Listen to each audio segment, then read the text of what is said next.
The parking lot behind the Veterans Memorial shimmered in late afternoon heat, a quiet patch of asphalt, framed by flagpoles and marble. Tyler adjusted the gimbal in his hand, feeling the weight of the $2,000 stabilizer pulling slightly against his wrist.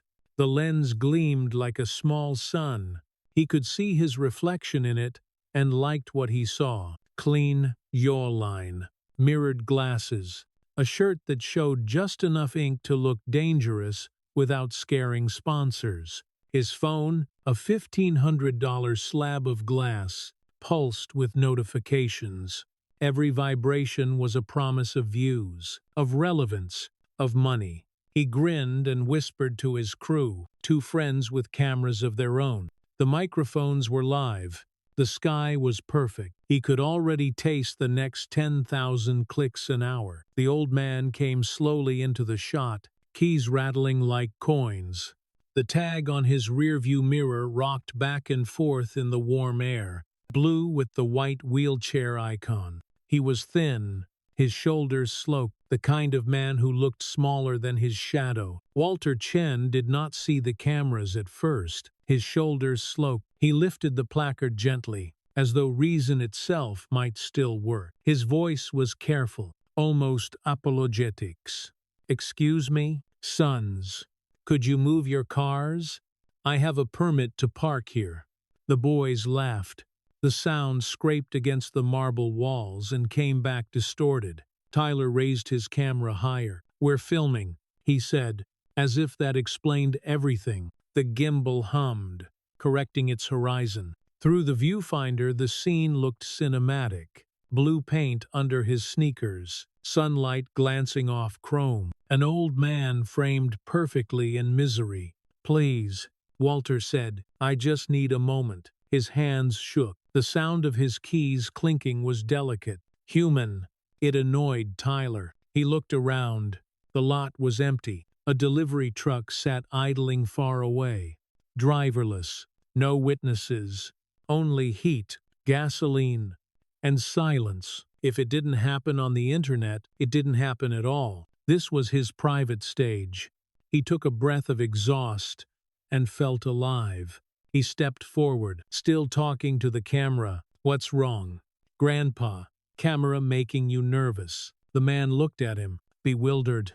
"I have the right to park here." "Cool story," Tyler said, "but I need the shot." He smiled at his crew. One of them muttered, "Yo, keep his shoulder in frame. Get the shake in his hand." Tyler laughed.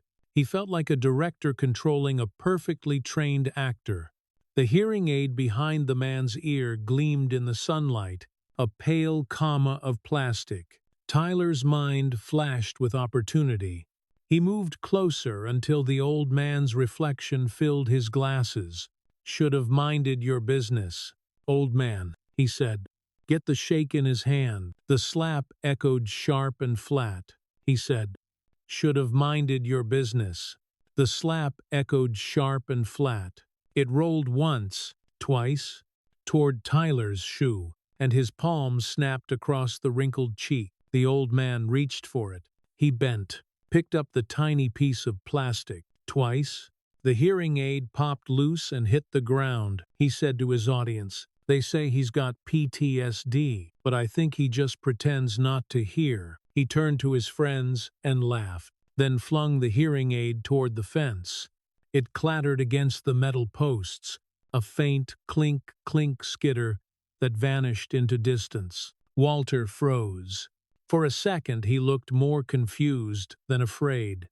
The air trembled around them, full of the smell of dust and oil. "Please," he whispered, "leave me alone." "Come on, man," Tyler said brightly. "What's wrong? Can't hear me now?" His friends howled with laughter. One of them knelt to get a low shot. "Yo, tilt your chin," he said, not out of sympathy but composition. Let the light hit the blood on his hand. "Tu l'as oublié," shifting slightly so the beam caught the small smear of red on Walter's thumb. Every view had a price. This one was worth it. The old man's lips quivered. He steadied himself against the car door, trying to hide the tremor in his wrist. The memorial flags above them rattled in the breeze like paper wings. He said quietly, "Please, son." The word son sounded wrong in Tyler's ears. Too gentle. It made something flicker, and he smothered it instantly. He leaned closer. "What's wrong?" "Grandpa," scared of a young guy. He made sure to angle his jaw toward the camera. Every emotion had to sell. His friends filmed from two sides now, triangulating. Through his own phone's screen, Tyler could see the reflection of himself in the memorial building's tinted glass. He looked powerful there, larger, haloed by sunlight and blue paint. He adjusted slightly to center himself. He did not see what else the reflection showed. Just above his mirrored head, faint but clear, was a row of eagle crests printed on the glass. Iron Eagles. Monthly meeting. 1400 hours. He didn't read it. He was too busy admiring the way his outline dominated the frame. Behind that reflection, dark shapes had begun to move. Walter's breath came shallow. He bent again, fumbling for his keys. But his fingers barely worked. Tyler watched him and felt nothing except the satisfaction of control. He lifted the phone, adjusting focus, tightening the shot until he could see the wet shine in the man's eyes. "Say something," one friend urged. "Tu l'as oublié." Voice lazy. "We're just filming." It's content. Everyone loves a good villain. Right. He chuckled at his own irony. The old man flinched as the laugh hit him. He looked around the empty lot once more. No one. The only sound was the soft mechanical whine of the gimbals and the distant hum of a truck engine.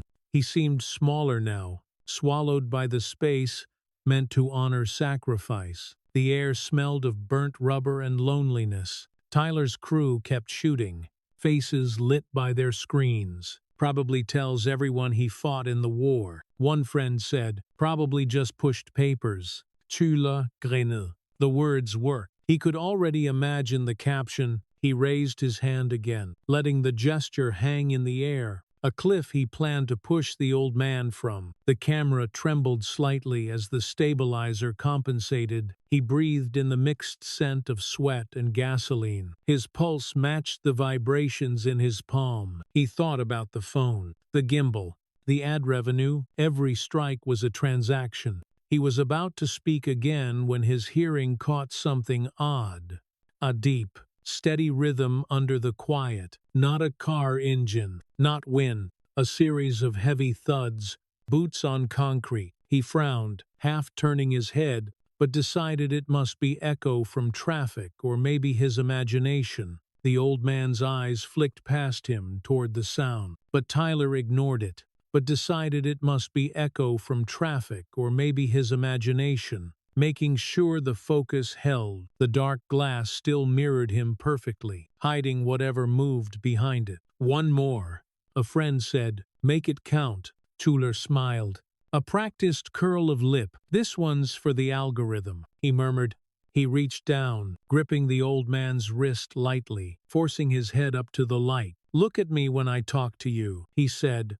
The man obeyed, not with defiance but resignation. In the reflection, Tyler saw his own teeth, white as headlines, and he liked the image. Behind the mirrored wall, unseen, chairs scraped, low voices murmured, and boots fell into unison. The rhythm gathered into purpose. But in Tyler's world there was only the shot. He inhaled sharply, savoring the control, the silence, the pure geometry of domination. His fingers twitched. The view count on his live screen spiked. He did not notice the row of eagle crests above his head, nor the faint shimmer of movement in the reflection. He did not notice how the light dimmed for a heartbeat. As a door opened somewhere behind the glass, the boots grew louder. Thum, thum, thum, a measured cadence of weight and intent. The air itself seemed to mark time with it. Walter closed his eyes. Tyler raised his hand again. The sound of the approaching boots deepened. A thunder beneath the asphalt. The old man whispered something that was lost under the rising drumbeat. Tyler hesitated, confused for the first time, but the camera was still running. He forced a grin. "Come on, old man," he said, voice cracking only slightly. "Don't go key it on me now." The boots struck once more. Closer. Unified. A rhythm of 40 hearts beating through concrete. Tyler still didn't turn. The lens stayed fixed on the trembling figure in front of him. The man he believed was powerless. The man he had turned into content. The shot was perfect. The sound sharp. The light cinematic. He breathed in the empty air and whispered for his audience. Perfect. Behind him, just beyond the glass, 40 figures were already moving toward the door. The rhythm beneath the heat kept working the air, a low pulse stitched under the afternoon like a drumline hidden in concrete. 40 figures were already moving toward the door. 40 figures were already moving toward the door. The way a good watch reminds a wrist. It is important. 40 figures were already moving toward the door. A $2,000 stabilizer. An audience he could not see but could feel as a warm tide against the skin of his palm. He swallowed the taste of dust and oil and thought of hourly views, as if they were calories burned in a gym. The body of his relevance staying lean through effort. Walter Chen, small against the chrome seam of his car, held still the way a radio holds a hush. Once its battery is gone, his keys gave a faint chime, each time his fingers trembled. A thin crescent of blood varnished the crease of his thumb. The line looked elegant in Tyler's frame, a brush stroke on pale skin. He did not see a wound. He saw a visual effect, clean and bright, a hook to pull a viewer's gaze and keep it. He edged the phone a sliver, a quarter degree by feel, and let the sun lance along that red, a thin stripe. A promise. Every point of contact is money, he thought, and the thought made him kind in his own way. Kind to the metrics, please, kind in his own way. Almost not there, like a word left out on a windowsill too many winters. The syllable wore thin places, and that where annoyed Tyler like a squeaky hinge. "Please, please, please," he sang back under his breath, pitching a whisper into his mic. With a bright cruelty, sounds like a low battery alert. "Grandpa, you want a shiny sidecar with that. Be sure to subscribe." He grinned because the joke aligned two worlds at once, his and the one that had made Walter. He liked alignment. It was efficient.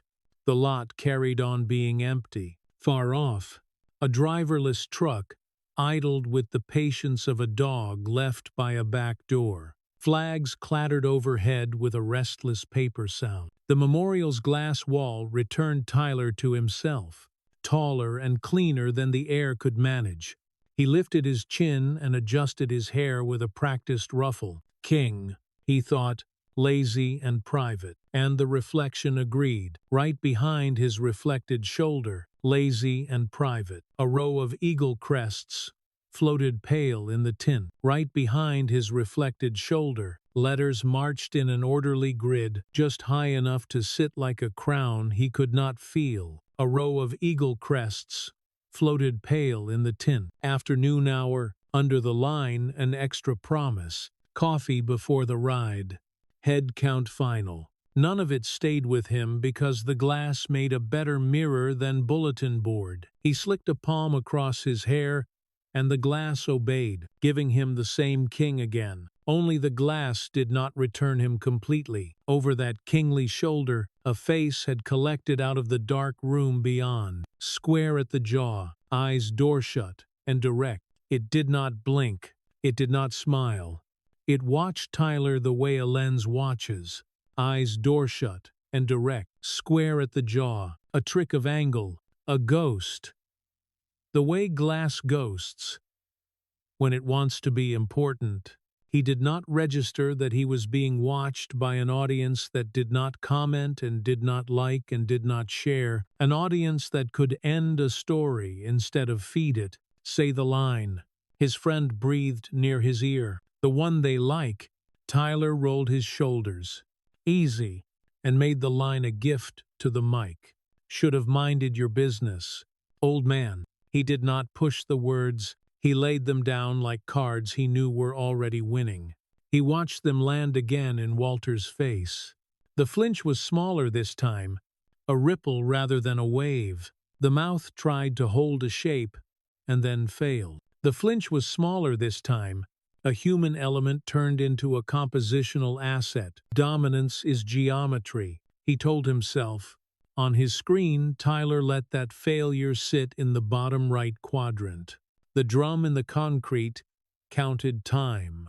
1, 2, 3, 4, then again, and he let it be a sound bed. There is violence in good sound design, he thought.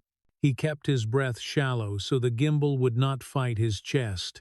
He liked how the stabilizer hummed, a machine purr ironed into the background of a human scene. 2, worth every cent, every slap, every flinch, every spill of red, worth every cent. We are filming, he told Walter without looking at him, teeth bright, voice smooth enough to butter. You can stand in the blue paint for 1 minute. A purchase justified in the quiet ledger where he kept costs against attention. Blue paint, how it felt official and childish at once. The man's hands folded at his middle, a reflex of older manners, and the keys chimed again, an apologetic bell. The boot beat thickened. Chairs made a modest racket inside, the brisk scrape of legs over tile. The notice on the glass trembled on its tape, then settled into stillness with a small sigh, and the keys chimed again. Tyler glanced at the white square only long enough for annoyance to bristle across his reflection. It cut his shoulder line. He stepped sideways and blocked it with his body. The glass approved and restored him to his favorite length and width. The low camera to his right murmured, "Shoulder." The eagle crests looked like a flock poised on an interior breeze, and the other camera said, "Ease up, keep the shoulder." And those cues made him feel like a trained animal in the best sense, one who knows how to hold a mark and own a lens. Eyes up, guiding the old man toward the light, as if the face were a poorly placed prop. He lifted his free hand and adjusted Walter's jaw with 2 fingers. He snatched his hand back without meaning to and pretended he had meant it, then set his mouth in a half-smile, so the reflex would look like style. "Please," Walter said, the words small and dry. A leaf rubbed away between finger and thumb. The voice did a thing to the air around it that Tyler did not care to feel. The skin beneath his hand was hot and brittle, and alive in a way the phone never would be. "We love a good villain." "Right, Grandpa." His tone made a sing-song out of contempt. Easy to share, easy to duet. He put breath on the word villain and let it fog the glass for a quarter of a second. In that faint cloud, the square-jawed face behind the tint did not change. He patched the sensation with words. It took nerve not to react. He called it cinematic restraint and gave himself credit for inspiring it. He bent his attention to the blood again. It had thickened a shade darker, a gloss that would read as real, even in a compression pass.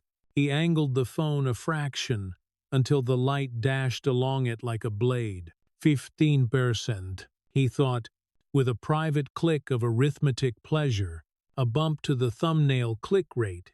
If the editor grabbed a still and posterized it, he had learned his audience in hard numbers. With a private click of arithmetic pleasure, from the room behind the glass came the sound of voices going still all at once, like a paragraph reaching its period. The boot rhythm tightened around that silence, as if a hand had closed. The air in the lot shifted temperature the way it does when a door opens behind you. Tyler felt the change as a draft at his neck, a narrow, cool finger tracing the sweat there. And this time there was a little crack in the sentence where his throat had dried. "Look at me when I talk to you," he said again. and this time there was a little crack in the sentence where his throat had dried. Walter obeyed because he had practice obeying men whose voices carried conviction, even when their words carried harm.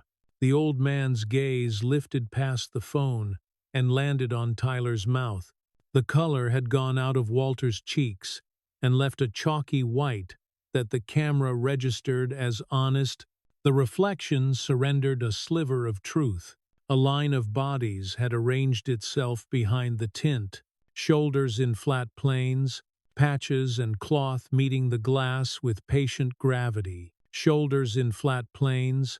Tyler would remember later that his own outline seemed to shrink in the window for the space of a breath. He wore that learning like armor. He would remember and then deny remembering. In the present, he raised his hand again to make a threat into a promise. He decided against the slap, not because the mercy felt better than the money. He wore that learning like armor. He let his foot snake forward as if by accident and tapped the disabled placard where it hung from the mirror. The plastic tag rapped the window with a neat little clack, then another, then a third as it bucked and settled, then a third as it bucked and settled. Tyler would remember later that his own outline seemed to shrink in the window for the space of a breath, not because laughter belonged there, but because they were trained to obey cues. Not a crime, he thought, and enjoyed the phrase more than was safe, just an inconvenience. He made sure the mic caught that last bit because it would read as daring to the right slice of his crowd. The boot rhythm answered from inside, closer now, no longer a bed of sound but a march making demands on space. It carried weight that did not negotiate. It lifted grit in tiny puffs along the base of the glass. It laid a new measure over the scene, and the scene agreed to it. Tyler tilted his jaw for the light, king again in his head, and lined up one more line for the comments he would not read. The wind swung around and brought with it a scent of leather and faint cold tobacco, a smell clean and old at once. He thought of props. He thought of thumbnails with chrome and flame and a borrowed machine under him like a throne. He thought of asking someone to let him sit and laugh for a cutaway. He thought his future was generous with him and said, almost lovingly, "Perfect." The door behind the glass opened without drama, just a careful pull that let daylight enter and lay a bar of brightness across the floor inside. The brightness cut the dark like a sword laid flat. Perfect. Tyler did not turn. He raised his phone higher for the better angle and fed the lens his grin. Perfect. The door of the memorial hall opened with the slow sigh of heavy hinges, and 40 boots struck concrete in measured unison. The sound came not as noise but as an announcement. Every step an argument written in rhythm. Heat rippled through the parking lot, and the sunlight caught the chrome of the motorcycles parked along the wall, until the whole scene shimmered like the air itself was warning him. Tyler did not move. For a moment he thought they might be extras, part of his backdrop. Then he realized extras do not walk like that. They do not fill the air with gravity. They do not look through you the way men do who have spent years learning how to end trouble before it begins. He lifted his gimbal out of reflex, the stabilizer whirring obediently, but his hand trembled. The feed still ran live, the tiny red dot blinking in the corner of the screen, but the crowd on his phone felt very far away. The first biker through the doorway, Tank, moved with the calm of a man who had outlived worse afternoons. His vest bore the words Iron Eagles stitched in black and silver. The sun found the thread and turned it into armor. He stopped 2 feet from the blue handicap symbol where Tyler stood, and when he spoke, the words landed with the same weight as the boots behind him. "You just signed your death warrant." Boy, it wasn't shouted. It didn't need to be. The sound carried its own authority. Tyler blinked, uncertain, waiting for someone to laugh. None of them did. He turned the camera toward them, pretending he was still in charge of framing. "Yo, chill," he said, forcing a smirk. "It's just a prank for TikTok." He turned the camera toward them, forcing a smirk. Hammer stepped forward. His arms were thick with old ink, vines rising like cords. He didn't look angry. He looked deliberate. "A prank," he said, voice low. "A prank." His arms were thick with old ink. "Yeah, it's for content, man. You don't get social media." Tank's face stayed unreadable. He glanced toward Walter, who stood shaking by his car, his hand still pressed to the door frame. The old man's lips moved soundlessly, as if praying to something that had already arrived. Then Tank's gaze returned to Tyler. "Delete the video." Tyler laughed, who stood shaking by his car. "Delete it. That's not how this works. You can't just—" He didn't finish. Hammer's forearm met his chest, a motion as casual as closing a door.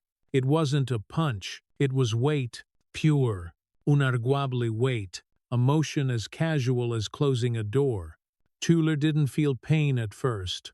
He felt displacement, unarguable weight, a motion as casual as closing a door.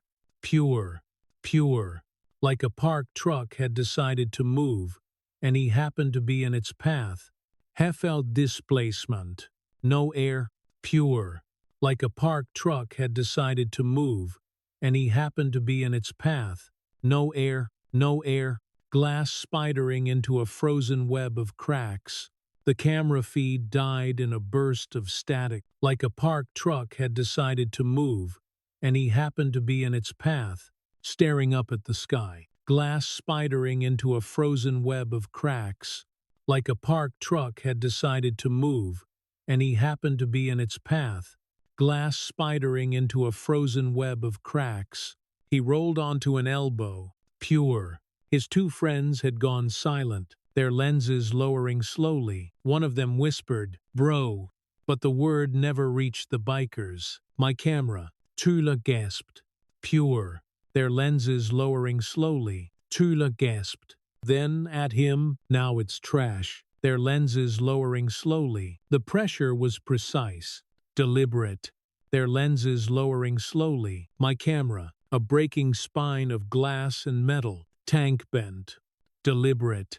Their lenses lowering slowly. He turned it once in his palm. Screen still lit. Notifications still flickering like nervous fireflies.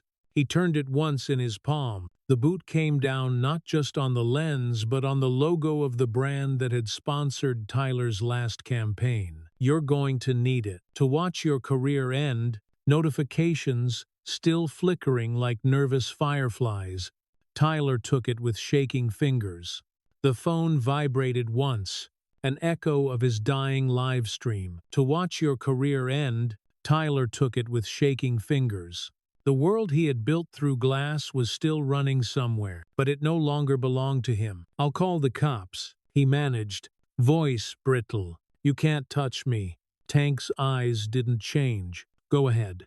Tell them how you hit an 81-year-old veteran on camera. Tell them about your followers." Tyler stared up into that face, into eyes that held no hate, only clarity. In that moment, he saw himself the way Tank did. Not as a creator, not as a threat, not even as a man, but as a statistic waiting for paperwork. He opened his mouth to declare his following, to throw numbers into the space like a shield. But what came out instead was a whisper. "The cops will sue you." The words sounded childish. They tasted like defeat. Hammer crouched beside him, shadow falling across the asphalt. "You don't get it, kid. Out here, nobody cares how many people you fooled online." Behind them, the line of bikers stayed silent. Not a one raised their voice. Not a one pulled a phone. That silence did more damage than any punch. Tyler could hear his own breath scraping in his throat, could feel the small tremor in his chest where pride used to live. The air was heavy with oil and dust and something metallic, the smell of adrenaline cooling. His phone buzzed again in his pocket, a faint pulse against his hip. For a second he thought about pulling it out, about checking the comments. But he didn't.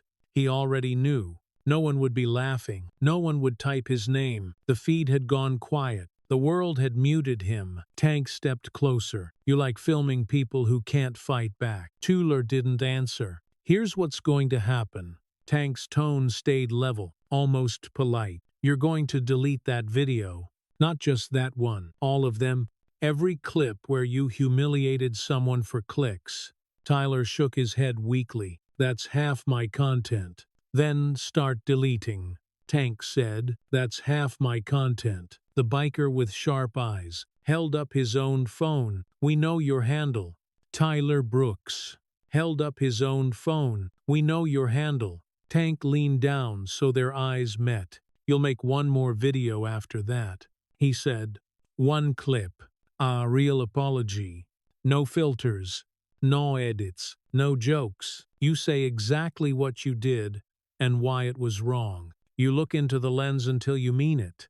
If you ever delete that video or add anything to twist it," he straightened, his shadow spilling over Tyler's face, "I'll find you before you can hit record again." The words didn't sound like a threat. They sounded like gravity. Tyler sat up slowly, hands trembling, sweat running cold down his neck. He opened his phone and stared at the row of thumbnails. The bright colors, the frozen grins, the pranks that had built his life. He pressed one and watched it disappear. Then another, and another. Each deletion felt like losing air.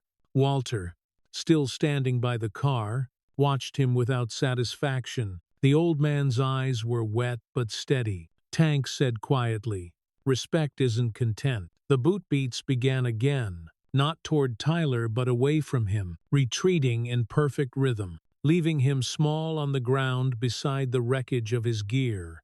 He could still hear the echo, long after they were gone.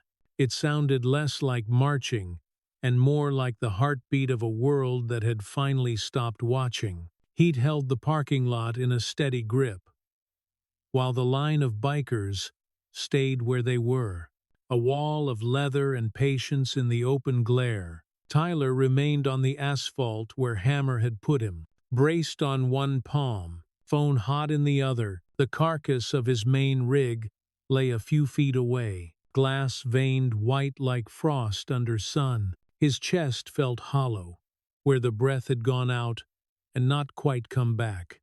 He tried to think in frames and angles the way he always did, to lift himself above the scene by naming it, but the scene would not obey him. He was inside it with no cutaway. Tank did not need to repeat himself. The order lived in the air like weather. "Delete the video." The words had already changed the shape of the afternoon. Snake stepped forward until the shadow of his vest cooled Tyler's knees. He did not loom. He arrived. He drew his phone with the precision of a man taking out a measured tool, and the screen lit a soft square against the heat. Tyler saw his own handle there, his name stacked in clean letters the way it appeared in every search bar. Snake did not tilt the device to show off. He read, as if reading inventory, "Tyler Brooks," Snake said, voice flat and steady. "Followers in the low millions.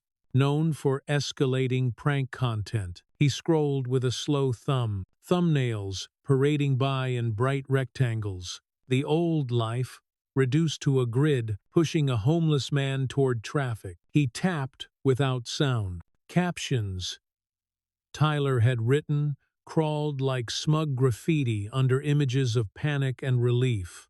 Pushing a homeless man toward traffic. Destroying a kid's birthday cake. Engagement strong in the first hours. He tapped without sound. Captions Tyler had written, crawled like smug graffiti under images of panic and relief.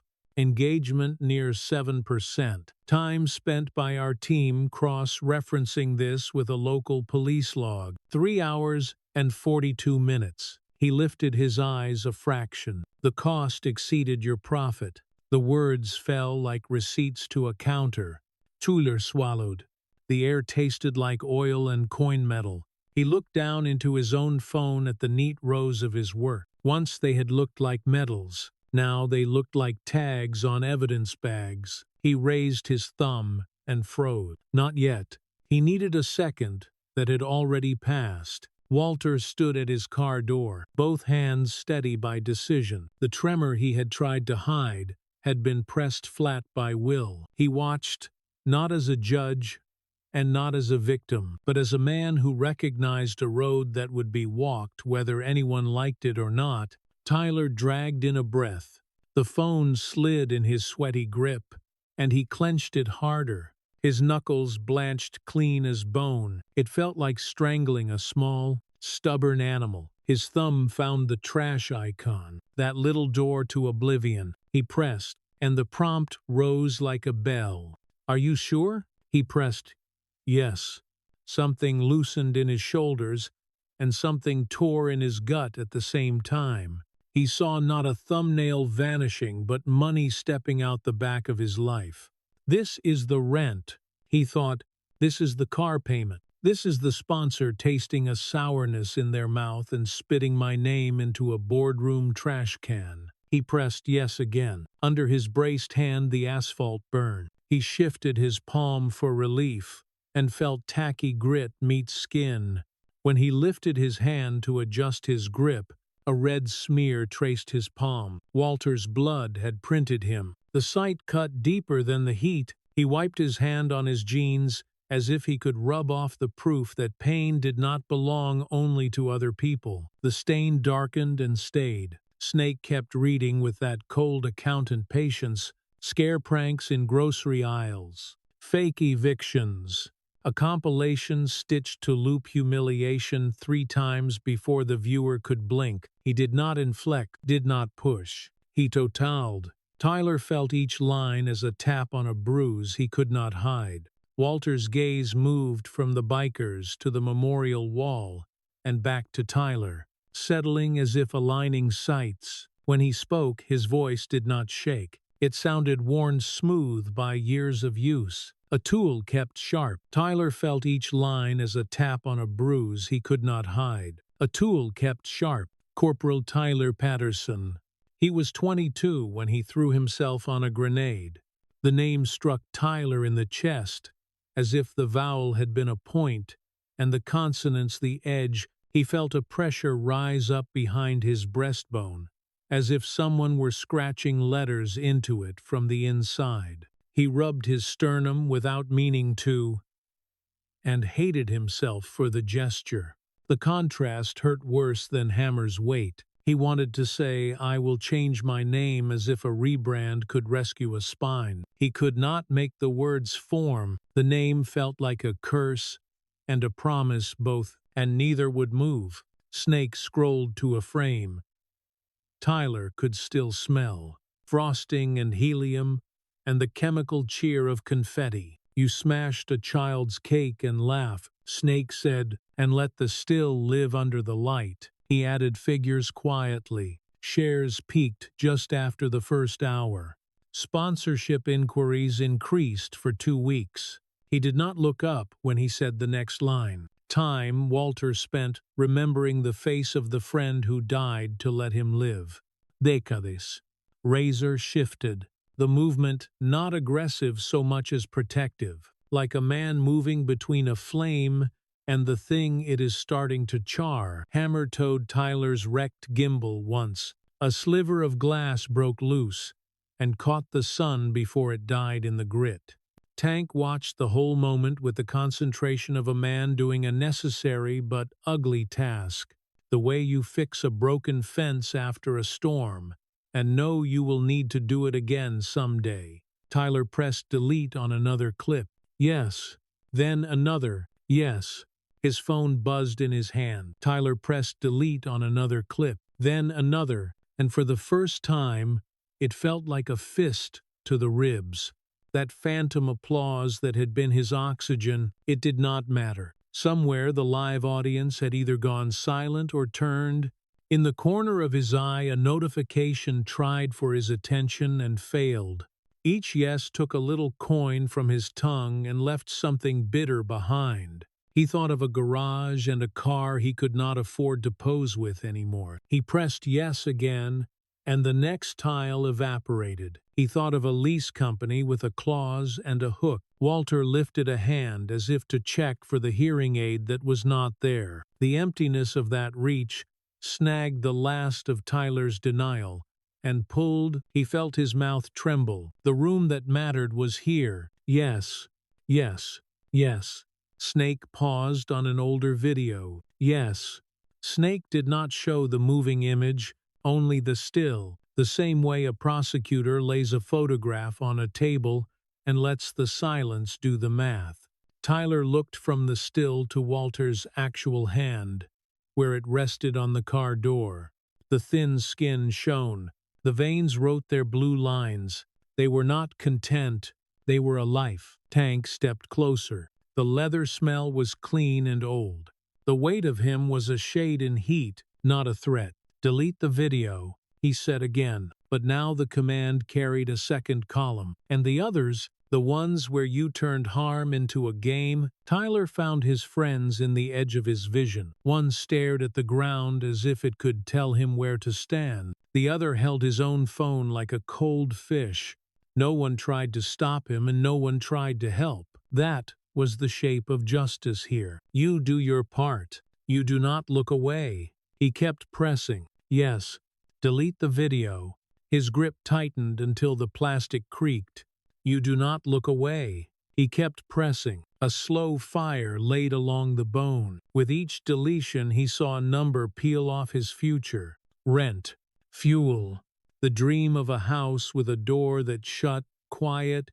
The fantasy of people calling him brave for doing cruel things with a grin. He kept pressing. He felt as if he were squeezing the throat of the worst version of himself and hearing it go quiet. Snake's voice remained level. You schedule at peak hours.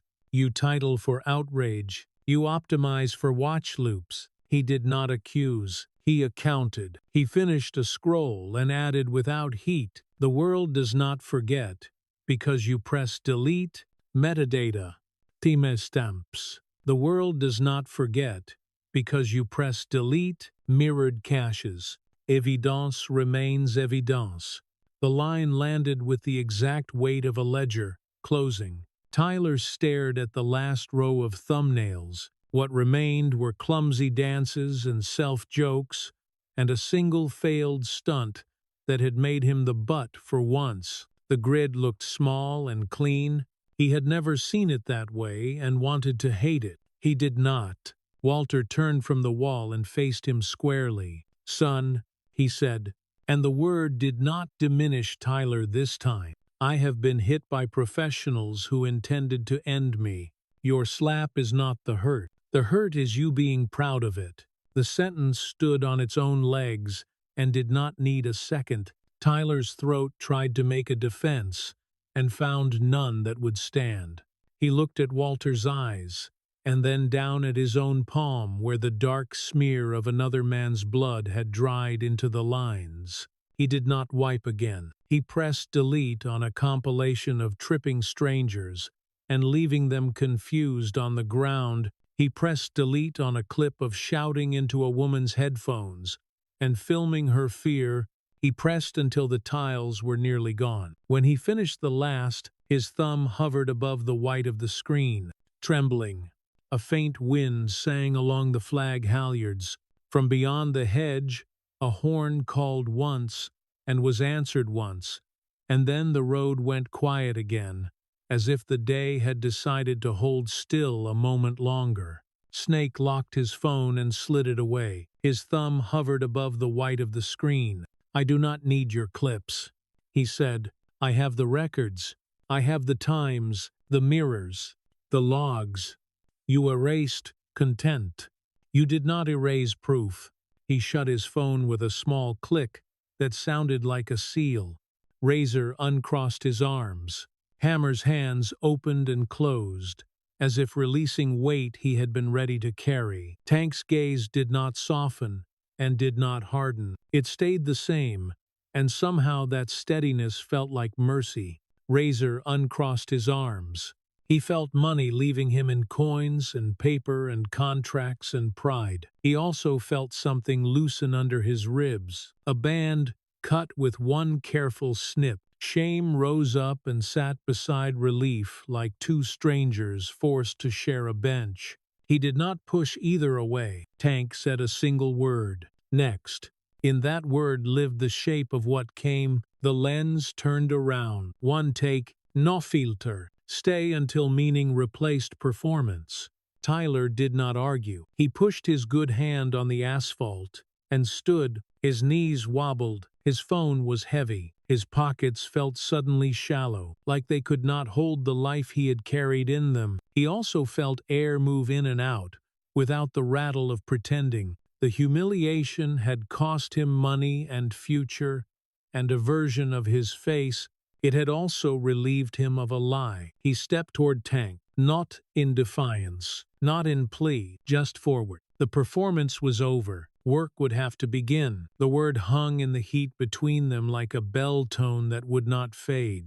Next, Tyler pushed himself upright on stiff knees and felt grit grind under his palm, the smear of Walter's dried blood mapping the lines of his hand. The bikers did not close in. They held a perimeter, the way men do around work that needs doing, not a spectacle but a task. Flags ticked along their halyards, dry threads, talking in the light, and the memorial building breathed its quiet machine breath behind the tinted glass. Tank tipped his chin at the phone in Tyler's fist. One take, he said. No filter, no yokes, no edits. Say what you did. Say why it was wrong. Stay until your mouth stops performing. The instruction fit like a tool in a cut it was made for. Tyler nodded before pride could glue his neck. He opened the camera and paused over the beauty toggle, the old reflex flashing like a bad habit. He swiped past it and felt the pinch under his ribs where vanity let go. The lens gave him a face he did not recognize.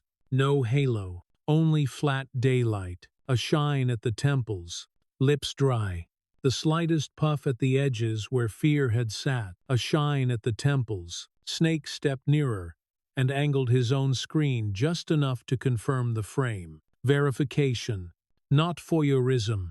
Razor stood off his shoulder, arms crossed, attention clean and steady, hammer weighted loose, weight centered.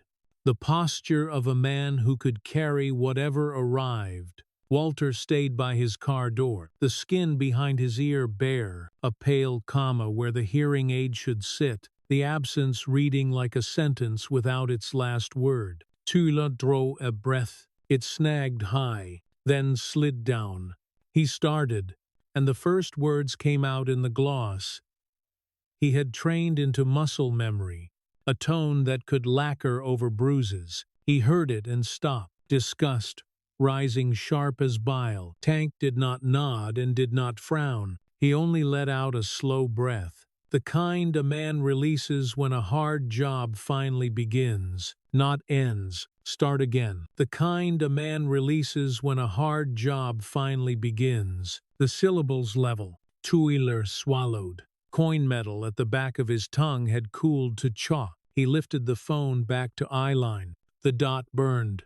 He looked into it and spoke to a room that would leave if it felt lied to. My name is Tyler Brooks, he said. I hit an old man in a parking lot to make a video I thought would make me money. I took his hearing aid and threw it for a better sound. I said things to make him small. I did it because I liked views more than people. His mouth reached for a joke and found nothing to hold. He let the grasping show and did not cover it. He went on. I have made a lot of videos like that. I pushed a man toward traffic.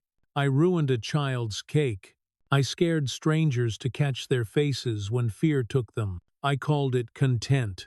It was cruelty. I turned pain into a game and sold it. He ran out of script. The silence in the lens waited. I turned pain into a game and sold it. I called it content. It was wrong, he said. It was wrong because pain is not a toy. It was wrong because I made myself the hero of every story and left other people to hold the mess. It is how you stand next to someone. His throat worked. He let the camera see it. Heat traced his spine. A single bead of sweat formed at his hairline and wandered down his cheek. Slow as a tear would be if it had permission. He did not wipe it. He let it live there, bright and salt, evidence of fear and effort, and a body trying to tell the truth. He breathed again. Flags clacked once and settled. The sound steadied him like a metronome that had finally found the right tempo. "Mr. Chen," he said, formality fitting in the mouth like a proper tool. "I hit you because I wanted laughs. I am sorry." Formality fitting in the mouth like a proper tool. "I hit you because I wanted laughs. I am sorry I used your body as a prop. I am sorry a man your age had to be protected from me." He held the lens with his face and did not flinch from the quiet that followed. The red dot pulsed. His pulse matched it. His shoulders seemed to drop a fraction, not slumping but settling, as if a table leg had finally been set right. Tank made a tiny circling motion with 2 fingers. "Keep rolling." Tyler turned the phone a little. "Careful, careful." The old man's eyes were damp, not weak. His jaw had the firmness of someone who had already endured more than this afternoon. The naked space behind his ear read louder now that the lens acknowledged it. Tyler lowered the phone to his chest and crouched. Heat kicked through the heel of his hand again. He scanned the fence where the device had vanished. A faint gleam winked from weeds near a post. He crawled the last step, fingers combing grit, and found the aid by touch, a small, smooth curve, like a shell, kept from a beach a lifetime ago. Dust gritted his throat. He turned with the device cupped in both hands. "May I?" he said. Walter nodded once. Tyler stood and stepped close. The line of bikers did not shift, but their eyes followed his hands, as if a match had been struck near cloth. He wiped the aid gently on the inside of his shirt, the fabric rasping against plastic, then lifted it to Walter's ear and stopped a breath away. "You can do it," Walter said, voice low as a benediction offered to a fool and a son both. Tyler seated the device along the curve of skin, fingers clumsy and deliberate. A tiny electronic chime answered when the contacts met. Walter blinked and inhaled, the world sliding back into a channel it had left. He touched the aid with 2 fingers to confirm it, then let his hand fall. "Keep rolling," Tank said, not as a warning but to fix the chain. Tyler raised the phone again, framing his face and Walter's profile. He kept himself off-center. The light stayed flat and honest. "I am sorry, Mr. Chen," he said again, and the second saying was not technique. It felt like lowering a rope across a gap and stepping onto it. He stood inside the words until they had weight enough to hold him. The sweat bead reached his jaw and disappeared under his collar. He still did not wipe. Walter looked at him, then past him, to the wall of names. His voice was steady. "I forgive you," he said, "not because you deserve it today, but because my best friend died, so I could live long enough to grant grace when it is needed." He let his eyes return to Tyler. "Do not waste what he paid." The words set down like stones, building a path that did not excuse the mud. Tyler could not find anything clever. "Thank you," he said, and felt the words mean more than the 2 they appeared to be. Tank did not nod. He drew a long, slow breath, the sound of a man marking the end of one hard step and the beginning of the next. His exhale was the acceptance with the most weight in it, not absolution, assessment. Tyler lowered the phone until the lens saw asphalt, then his shoes, then dark. He saved the recording without trimming, without a title card, then dark. His hands shook as he opened the upload screen. He typed 1 word for the title: apology. Plain font, no caps flare, no tags, no thumbnail. He pressed the button and felt the motion travel through him like drinking water after a long run. the cool going all the way down. Snake glanced at his own phone and made a small note to himself that sounded like a tap on paper. Chain complete.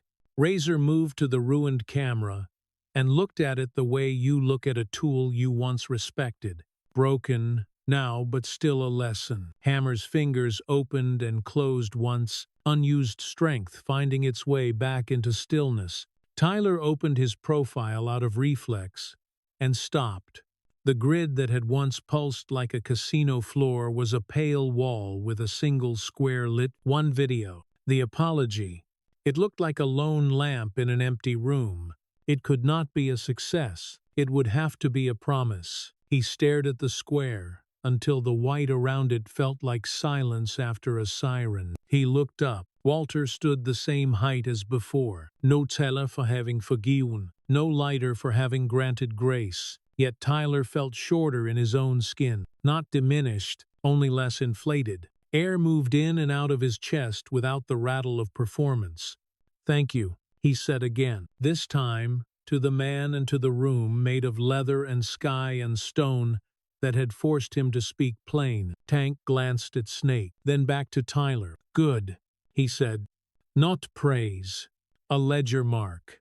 Then, the rest of it, when it is live, leave it alone. Let it work on you." Tyler nodded. The nod came easier. He watched the progress bar creep, resisting the urge to narrate the weight, to make filler out of consequence. He held the quiet instead. Heat softened to a bearable weight, a breeze slid under his shirt, and carried a faint, clean sting of antiseptic. It no longer smelled like scold. It smelled like a wound readying itself to heal. The upload pinged complete without celebration. No confit, no auto music. Just a dull gray button. Tyler refreshed and saw the single square hold its place. A low flame in an empty grate. "We are not done," Tank said. His tone made the words feel less like a threat than a schedule. Tyler slid the phone into his pocket. It felt heavy with duty rather than promise. He looked at Walter, at the line of bikers, at the cracked carcass of the mirror he had loved too much, and he nodded again, the body learning a new answer. He drew a breath that belonged to no audience, and to everyone here at once. "All right," he said, "let us keep." The sound came in faint at first, beyond the hedge, thin and distant. A three-note call skating over heat. Weep, weep, weep. It was not loud. It was getting closer. Tyler's mouth closed on the last word. He felt the small, clean weight of inevitability seat itself in his stomach. Tank's eyes found his. "Now comes the state's part," he said. "Code is finished.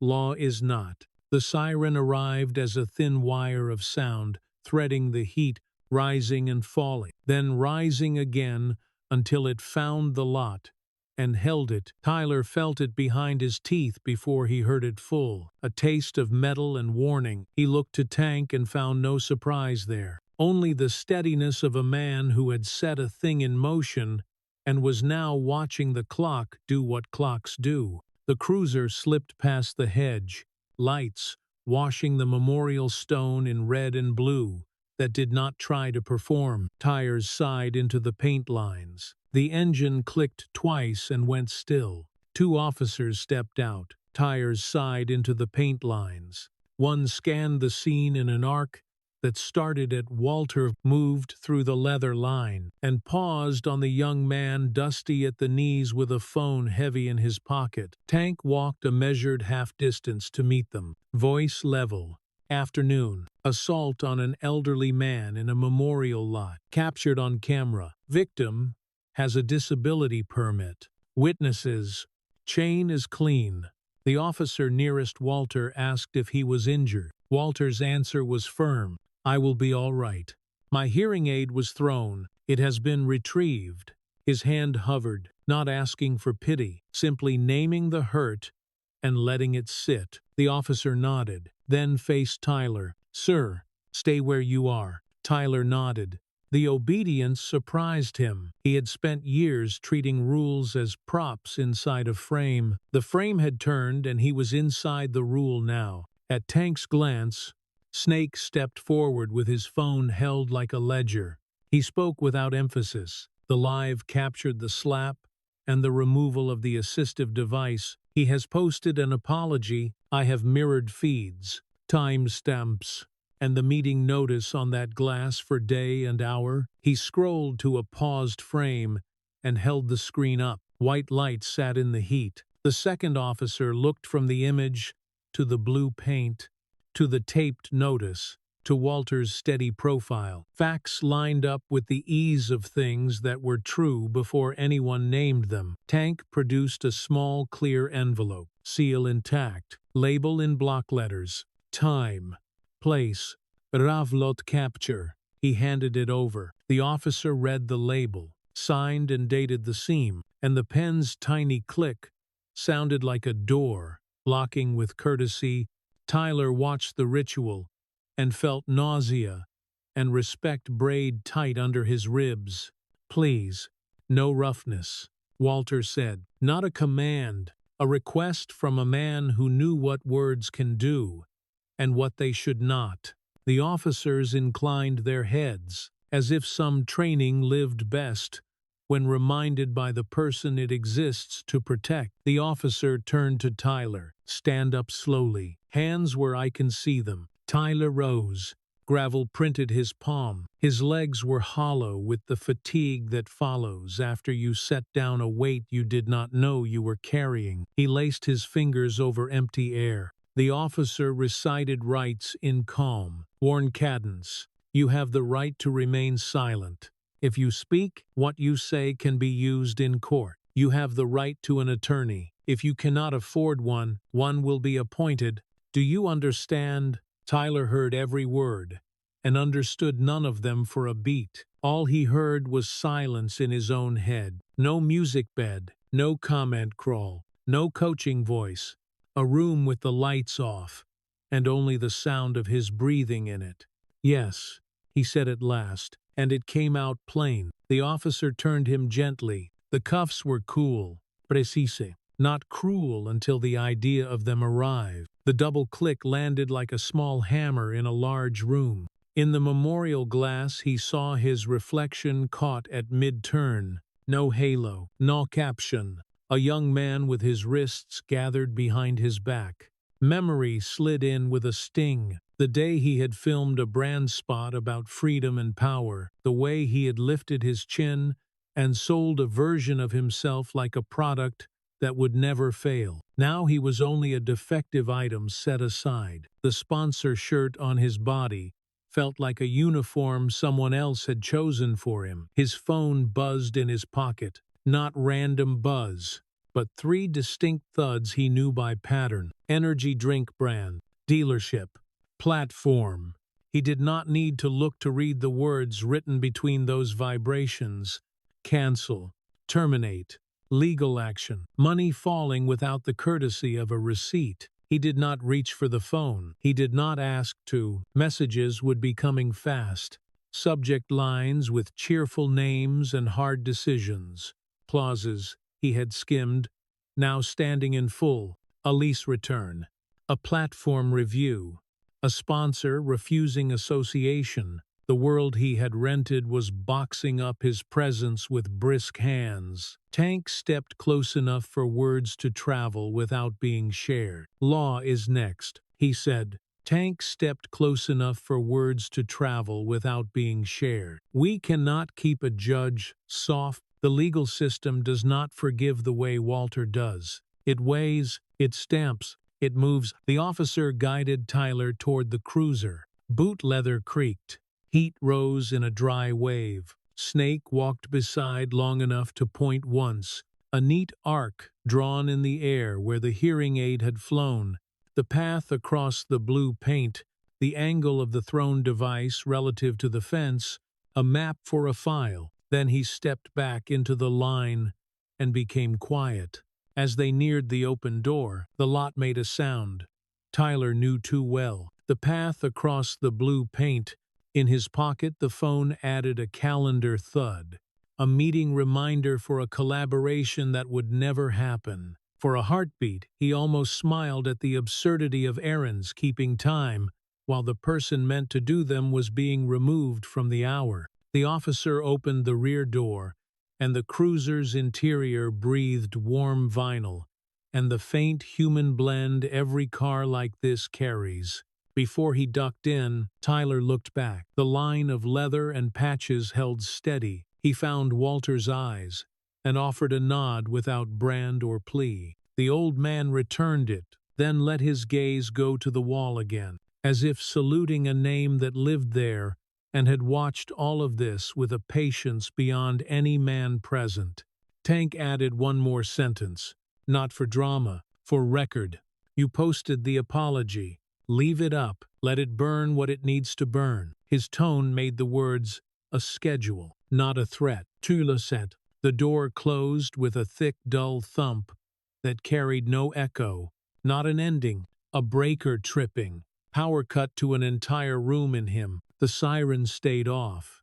The car eased forward, careful with the stillness that had settled over the lot like a clean sheet. Through the window, he watched procedure move. Pens on clipboards, careful with the stillness that had settled over the lot like a clean sheet. The sealed envelope placed in a locked case with a metal swallow, the trunk shutting with soft authority. He saw Hammer crouch and lift the broken gimbal to the curb, not like salvage, like closure. Razor stood hands in pockets, watching a few bright grains of lens glitter once before the sun let them go. Snake nodded at a final ordinary question and returned to shade. Tank asked Walter a question with his eyes. Walter answered with a small tilt of chin that said, "Standing was enough for now." Not like salvage. The cruiser rolled, and the memorial glass slid away. Snake nodded at a final ordinary question and returned to shade. The cruiser rolled, and the memorial glass slid away. Walter answered with a small tilt of chin that said, "Standing was enough for now." Final head count, and had ended up anchoring a very different chain. Snake nodded at a final ordinary question and returned to shade. The upholstery was warm against his skull. Walter answered with a small tilt of chin that said, "Standing was enough for now." Not like salvage. Someone's music played faintly across a fence. A dog gave a single bark and changed its mind. Outside, sitting would come soon. A low tone from the platform he had thought of as his home. He could imagine the language, even without seeing it. The phrases about community standards, the review of pattern and harm. A dog gave a single bark and changed its mind. The phrases about community standards, the removal of privileges, leaving without asking who owned the shore. He closed his eyes and replayed the day as full frames, not thumbnails. The slap, the clatter of a hearing aid against metal, the first shadow in the glass that had not been his, boots arriving in a time signature older than him, Tank's voice saying delete, and the way his own thumb had learned the weight of yes, Walter speaking the other Tyler's name, and the pain of it etched across his chest like a mark a hand would not rub out.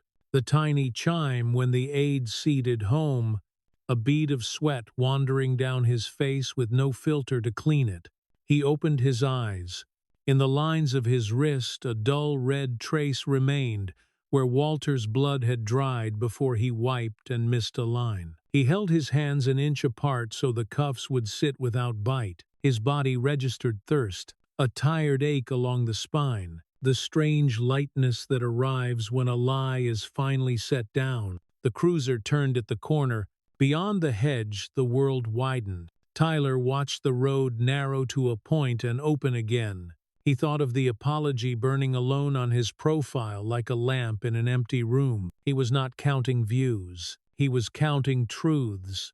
He wanted this humiliation to finish its work, so he could begin the other work, the kind that does not pay in numbers, the kind that stands or falls in rooms with no cameras. Behind the cruiser, in the lot, The formation loosened into men. Some walked Walter to the shade. Some checked a scuff, a bruise, a bowl. Tank stood a moment longer and then turned. The clean pivot of a man who keeps a ledger in his head and knows what line comes next. Justice had signed in the lot with ink cold as steel. Law would finish in rooms with fluorescent hum and pens that do not blink.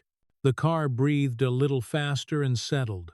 The siren remained off. Tyler tilted his cuffed hands a fraction, easing a pinch at the wrist. The city flowed by in panes of window light, ordinary and bright. He let the lamp burn. He did not reach for the switch.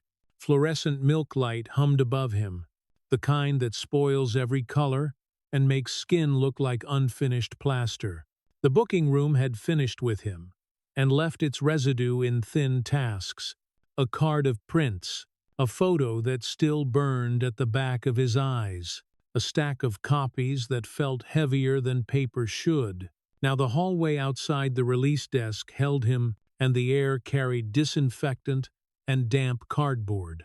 The scent of a place that files people the way it files forms. His phone was a small animal pacing in his pocket. It gave 3 distinct thuds, each with a personality he knew too well. The first had the hollow confidence of a brand email written by a friendly manager with a legal department breathing down a neck. The second had the clipped rhythm of a finance office, the sound of a clause caching itself. The third was colder, an automated verdict from the platform he had once called home. Cancel, terminate, legal action. He did not take the phone out. He pressed it a little against his ear and heard the physical part of the thing. Not words, only the dull drum of reputation falling in rooms he would never enter. An officer passed and nodded, ordinary as a bus driver. Tyler nodded back and surprised himself by liking the plainness of it. No fan, no hater, no sponsor disguise. Just a human in a hallway, 2 animals acknowledging the other exists and will keep moving.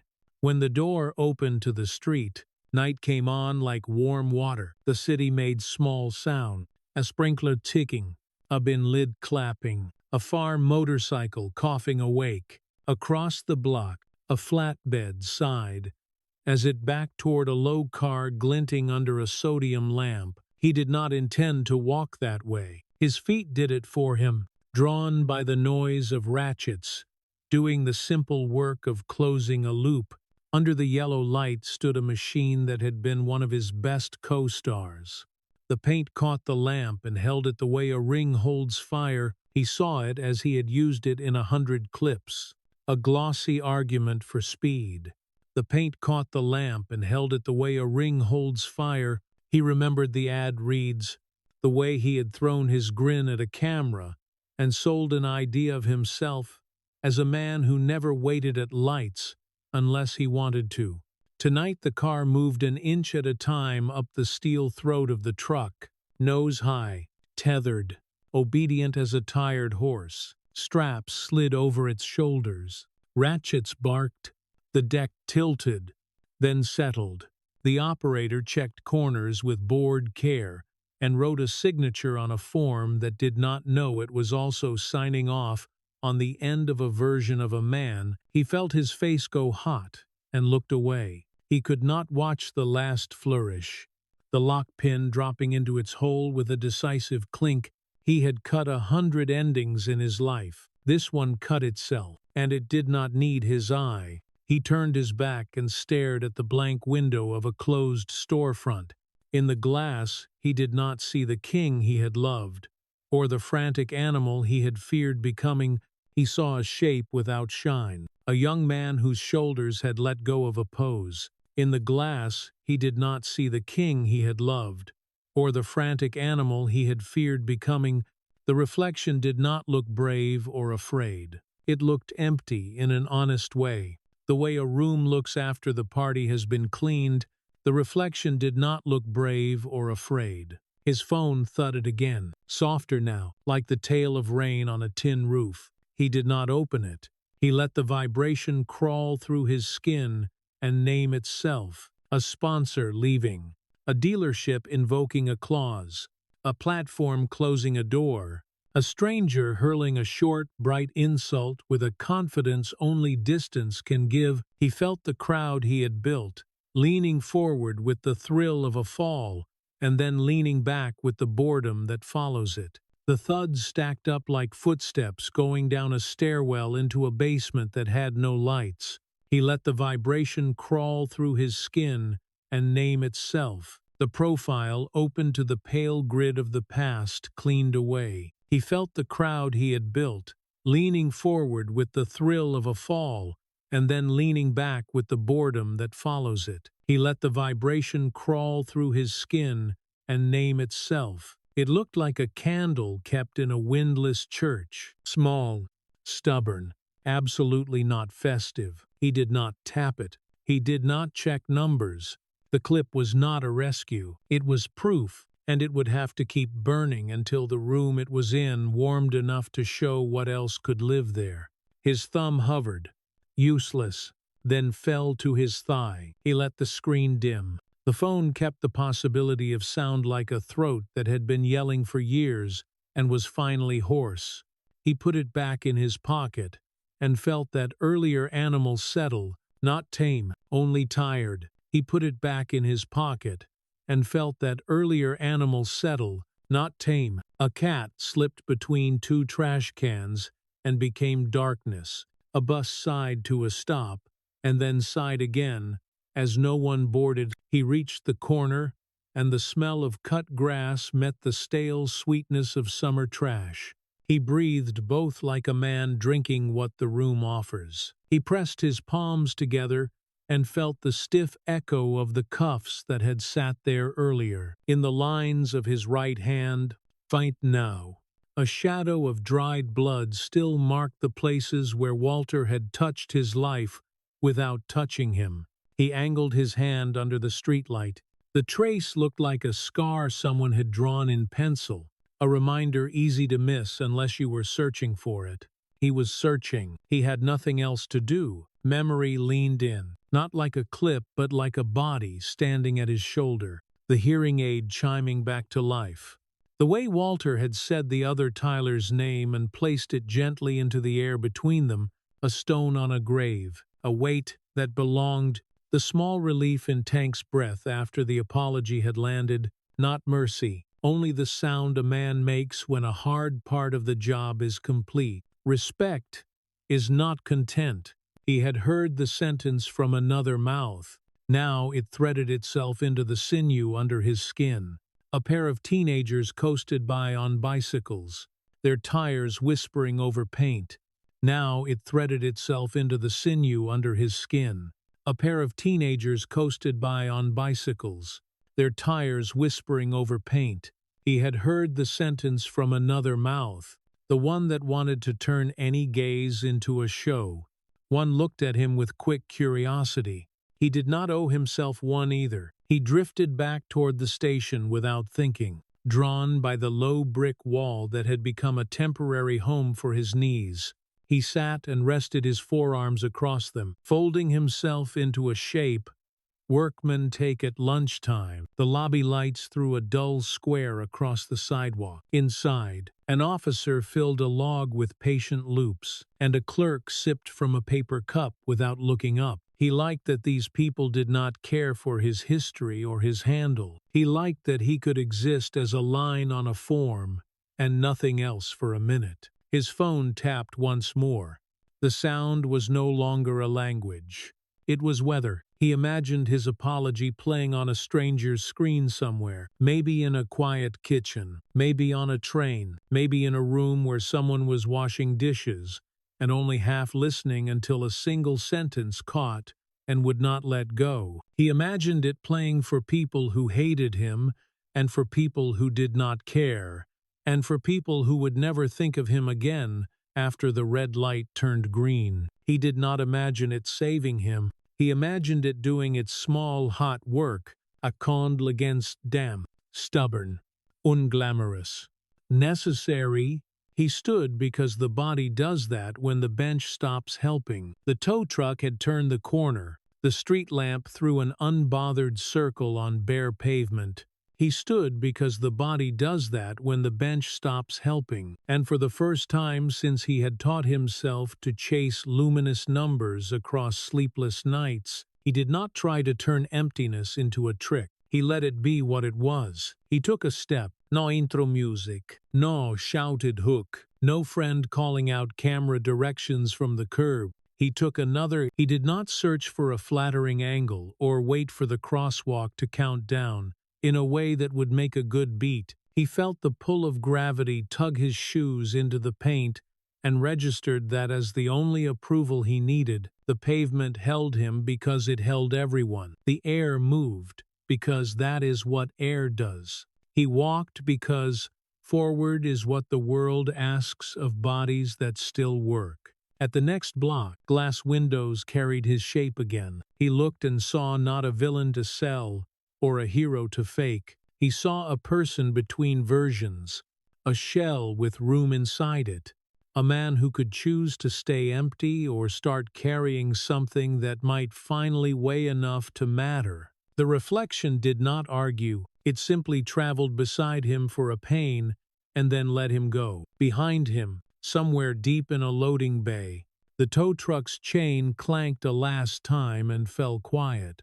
The image of the car on the deck settled in him like the lid of a box sliding home. That version of himself was packed and labeled and taken. He did not have to keep checking the corners to make sure the straps held. They would.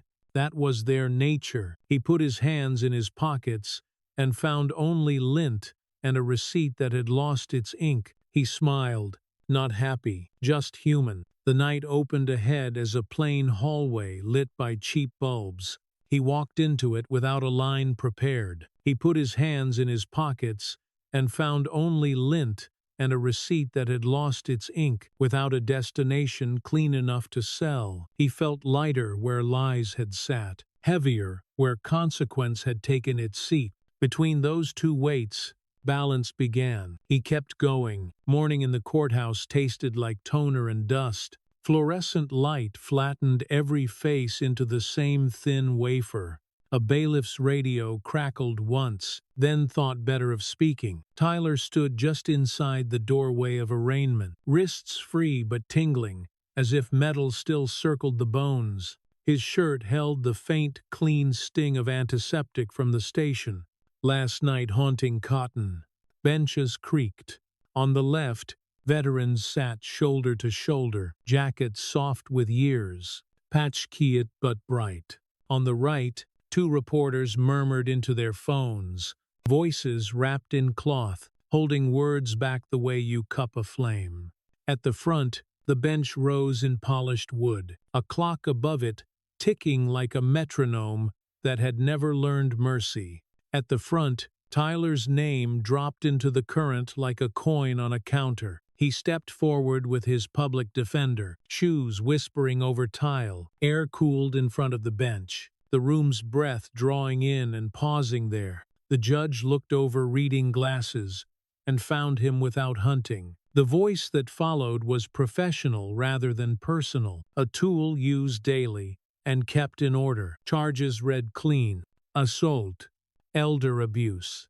The facts Tyler had met last night now wore shoes.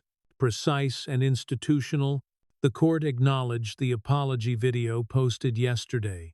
The court would consider bond and condition. At counsel table, a small cart waited. Not standard furniture. A portable monitor slept on top. Beside it lay a clear evidence bag, its seal strip dull under light. Tank stood near the cart in a pressed shirt that could not hide the lay of muscle. Shaved jaw, steady quiet that radiated like shade and heat. The prosecutor rose with a jacket seam catching light. With permission, the state would present brief exhibits, chain of custody, in order. The judge gave a small wooden cough with the gavel. Proceed. Tank stepped forward without show. He set the clear envelope on the evidence table. The seal shone. Block letters on tape named place and date, and a line written neat by hand. Memorial lot capture.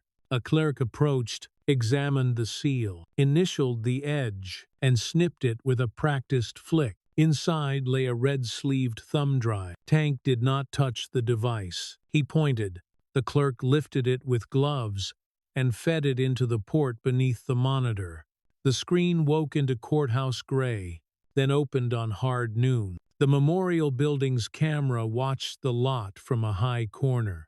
Unsentimental as gravity, a timestamp sat in the corner, white over ash, plain as a receipt. Letters and numbers Tyler did not want still wrote themselves into him. There was no music, only air, a faint chime of flag hardware, the low breath of a room that knew how to wait. There he was, Smela, at first, then larger, as he strode into the blue paint with lens held high.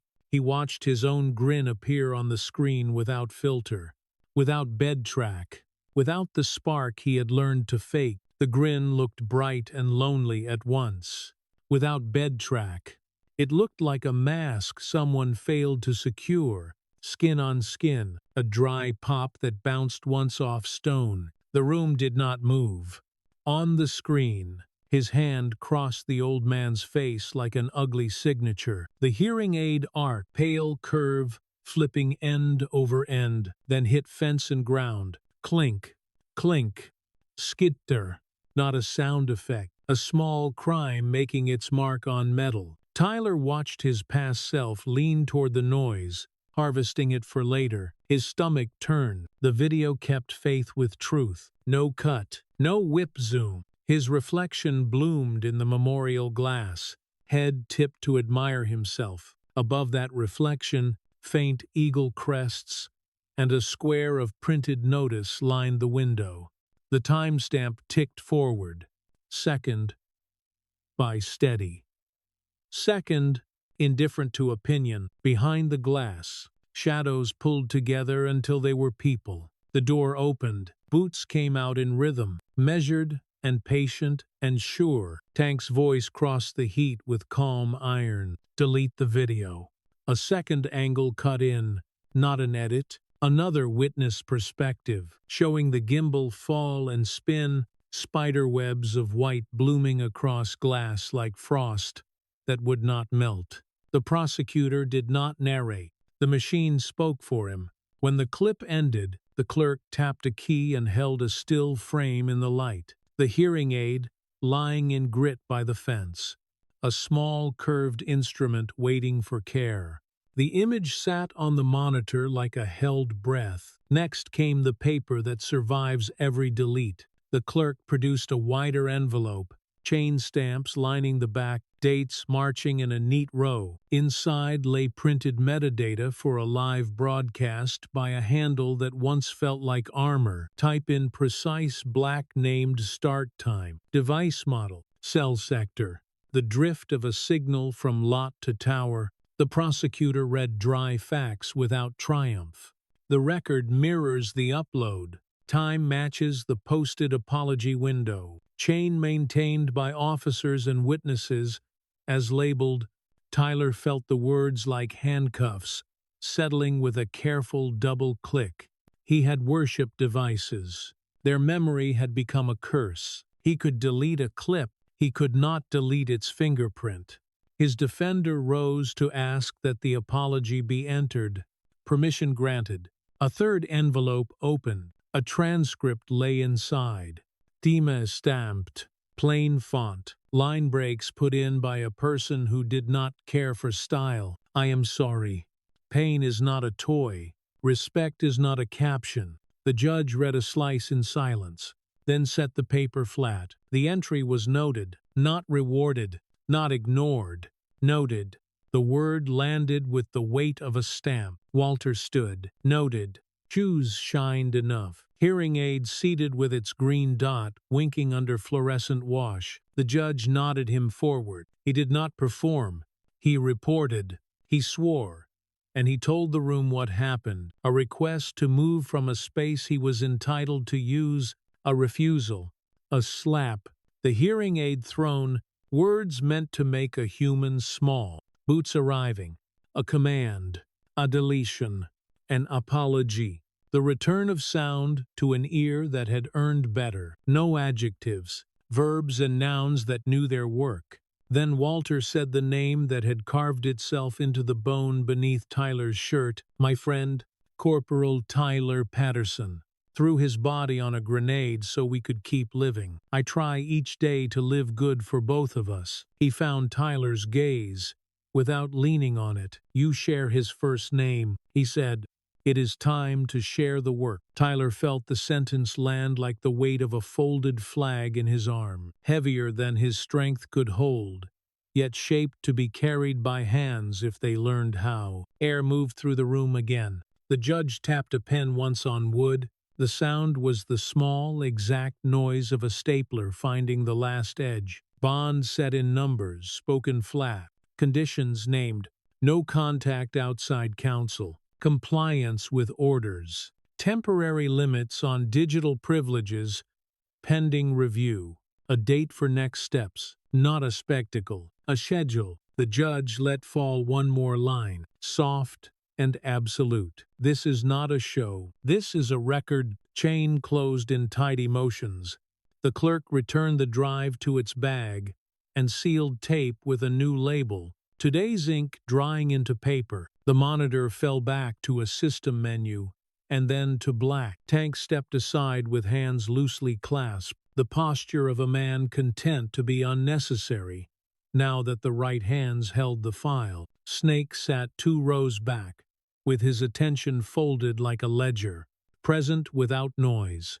Razor's jaw eased a fraction. Hammer opened and closed his hands once, strength idling obediently. In the hall, voices ran like a shallow river. A reporter began to angle toward Walter, then checked course when Tank's eyes adjusted by a finger's width. Walter moved toward the elevators, nodding to a woman from the veterans' bench, who laid a feather-light palm on his sleeve and withdrew.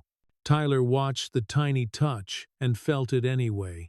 His defender murmured at his shoulder about paperwork and calls. A bondsman with a corner store name, a program that might count as effort when someone typed a report later. Tyler nodded. He thought of steps, not the glamorous kind, the kind feet must take because ground exists.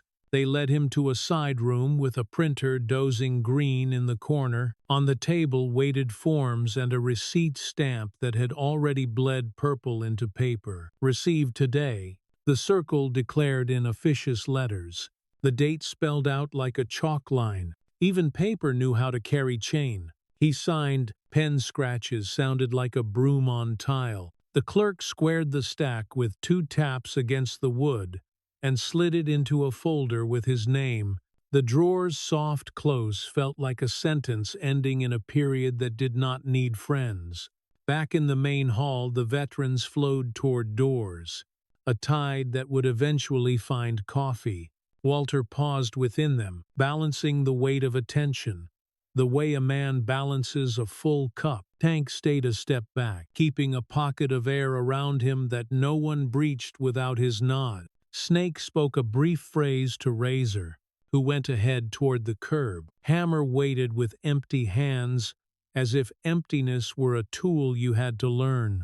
Tyler breathed again where breath lives when it finally returns. Low and clean, a woman with a stroller clicked over a metal strip, and the cheerful sound did not belong to law or story. It belonged to the day. He let it wash him. His phone vibrated once more. Luckless and small. He did not draw it out. He knew the shapes of those words now. Statements, clauses, doors closing with soft latches. Instead, he opened his profile with his thumb and saw the pale grid holding one square alive at its heart. The apology burning like a candle in a windless church. Not company, not rescue, work.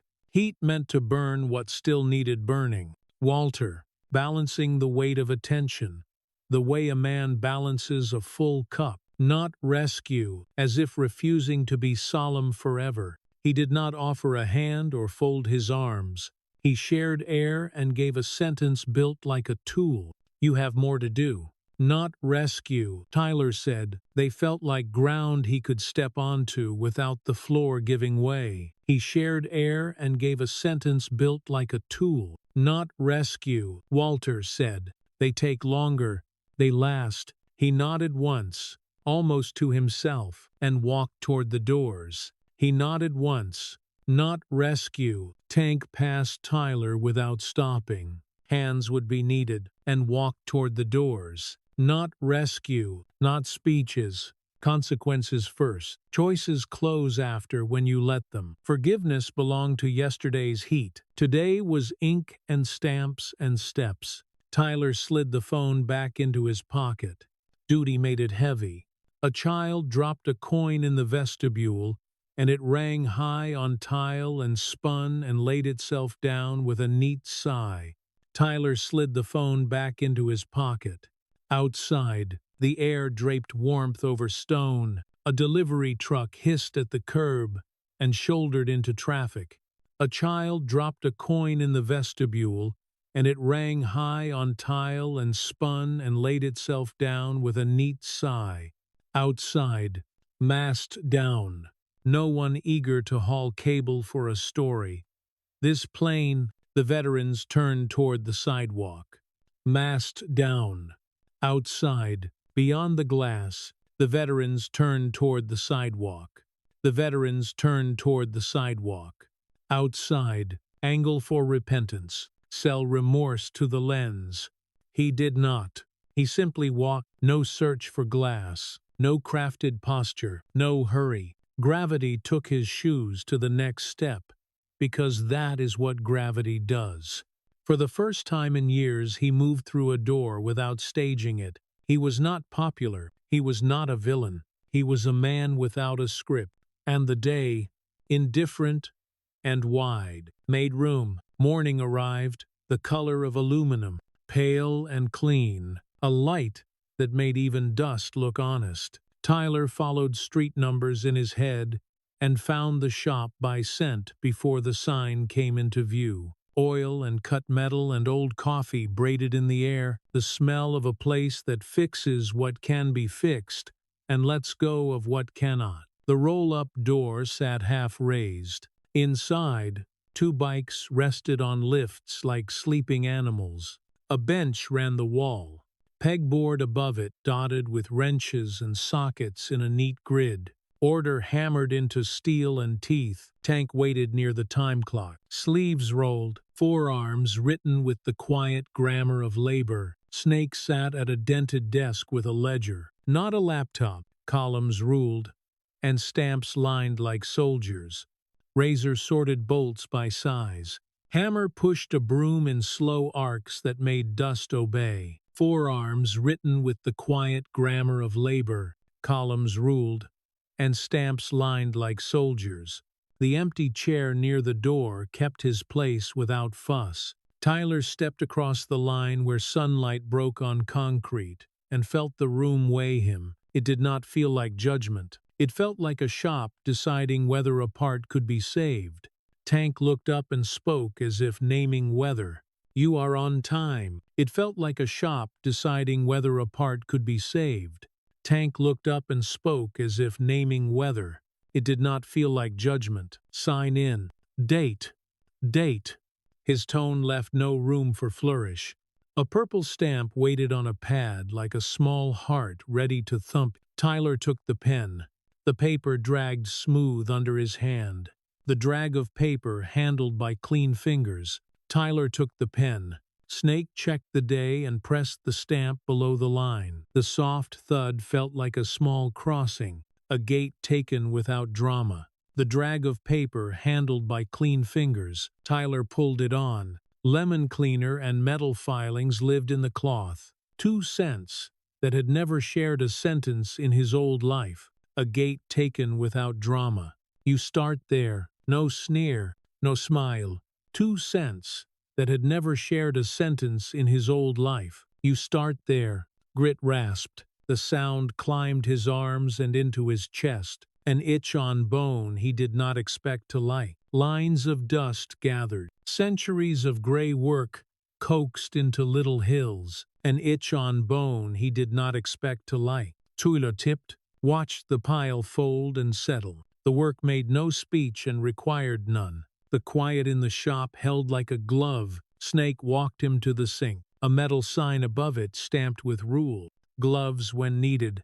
Snake walked him to the sink. No loose sleeves near the lathe. He pointed and went back to his ledger. Tyler washed and turned toward a low cradle near the back. A sidecar lay there in pieces. Steel curves nested on cardboard. A frame bare and primed in dull gray. A promise muted to wait its turn. Razor lifted a piece and rotated it by feel, eyes measuring how lines would meet and live. He did not look up when he spoke. "We finished this for the old man." He used the phrase as if it were a rank, not a nickname. Hammer set a tray of rags and a tin of solvent beside Tyler. "Slow strokes," he said. "Let the rag tell you when it is clean." Tyler dipped the cloth. The solvent bit his nose, then softened into the smell of a job that will take patience. He leaned in and worked. The rag came away black, then gray, then almost nothing. A rhythm arrived without music. He watched the sheen of metal turn from greasy to honest, and felt the odd click of attention settling where it belonged. The time clock clacked when the hour turned, a small throat clearing, to remind the room that the day was moving. Tyler glanced up and turned quickly back, embarrassed by the warmth in his chest at the sound. He did not want that sound. He wanted it anyway. Tank rolled out a cart with a sealed can and a spray gun curled in hose. "Primer first," he said. Razor tuned the nozzle, breath of air settling into a steady whisper. He put the gun into Tyler's hands, but did not let go yet. He held Tyler's eyes the way a teacher tests whether a student hears with more than ears. Tyler kept his grip and nodded. Razor released the tool. The first pass came out thick. He adjusted his wrist, found the distance, the speed, the honest line, found the distance, a line that could not be edited and would not accept a filter. It asked for steadiness from his arm and truth from his hand. Have felt it, a thin thread pulling through him, a demand without words. The second pass evened, the third sang quiet against metal. He watched gray draw itself along curves in a skin that promised color would have a place to live. He realized with a small start that he did not need to be famous to make a thing worth keeping past a day. Snake made a note without comment. Hammer moved to sweep where overspray wanted to settle. Razor leaned in to check edges and nodded once. Small, the nod of a man who saves his larger gestures for emergencies. Tyler kept going. Time narrowed to width of fan, speed of wrist, breath between passes. When he paused, his forearms hummed with effort. He looked at his hands. Oil smudged the heel of one palm. Gray dust grained the cuticles. A faint mist of primer dotted his knuckles. They were not hands for a watch ad. They were hands that could fix something. He did not scrub them clean. He liked the feel of having worked. The office door gave its small, springy squeak. Walter stepped out, hat brim shading his brow, shirt pressed enough to show he had tried. The green wink of his hearing aid showed under the edge of felt, faint and alive. Tyler caught it out of the corner of his eye and felt a quiet hitch. That little gleam had become his only count. It was the yes he cared about now. Walter's gaze moved through the room, landing on men and tools and the sidecar. He did not frown or smile. He simply took measure and let the room know it had been seen. When his eyes reached Tyler, they held a question with no urgency. "Will you keep showing up?" Tyler answered by drawing another line of primer steadier than the last.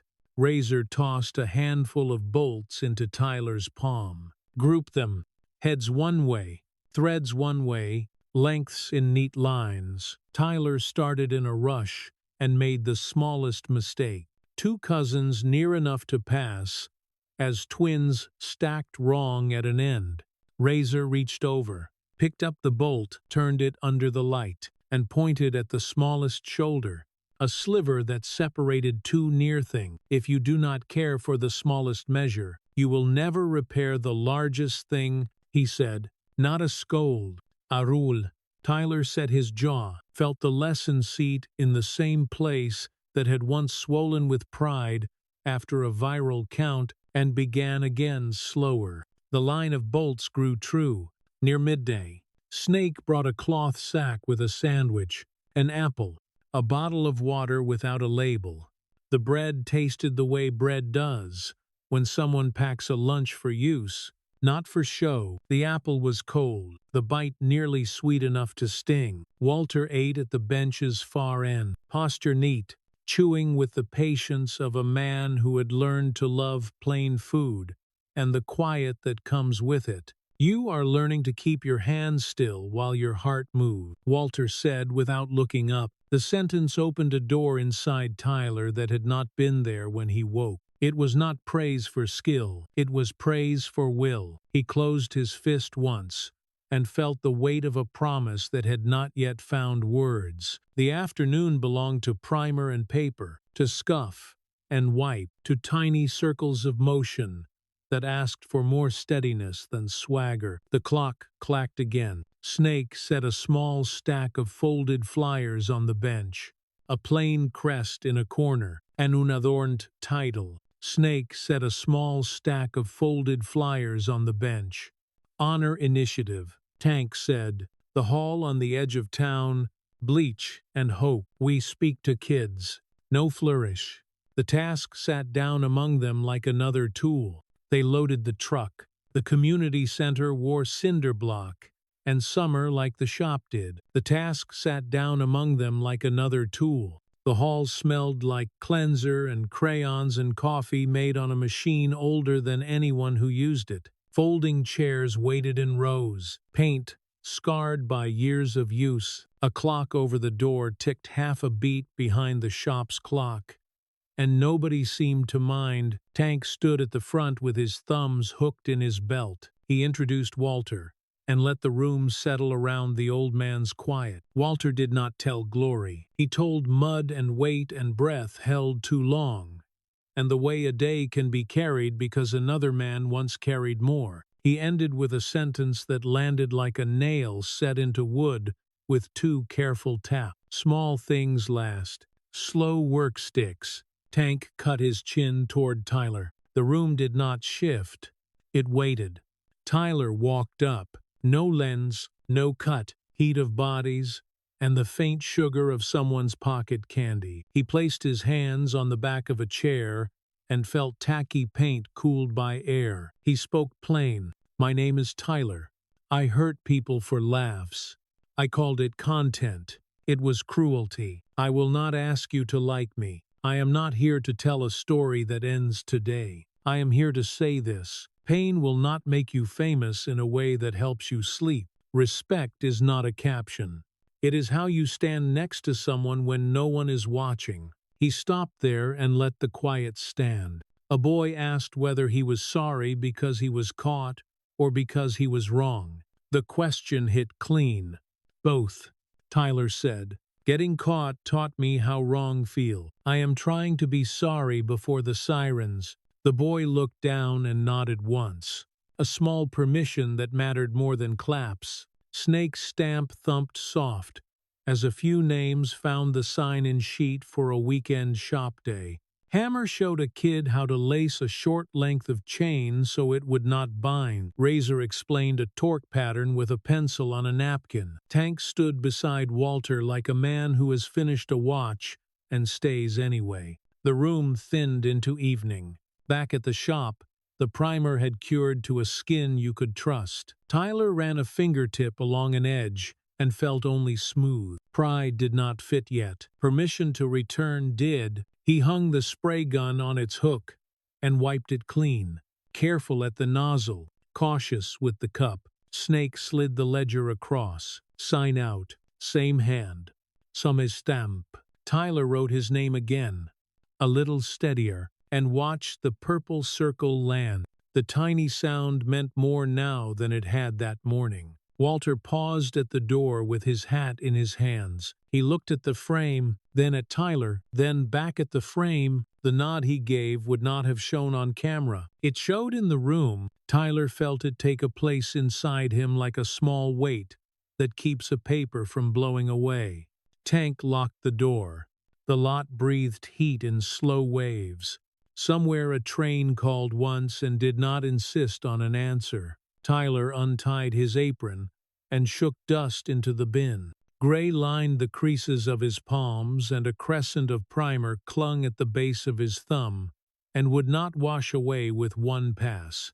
He left it, let work stay on him until water and time did their honest job. He walked home the long way. He did not open his phone. He did not search for glass.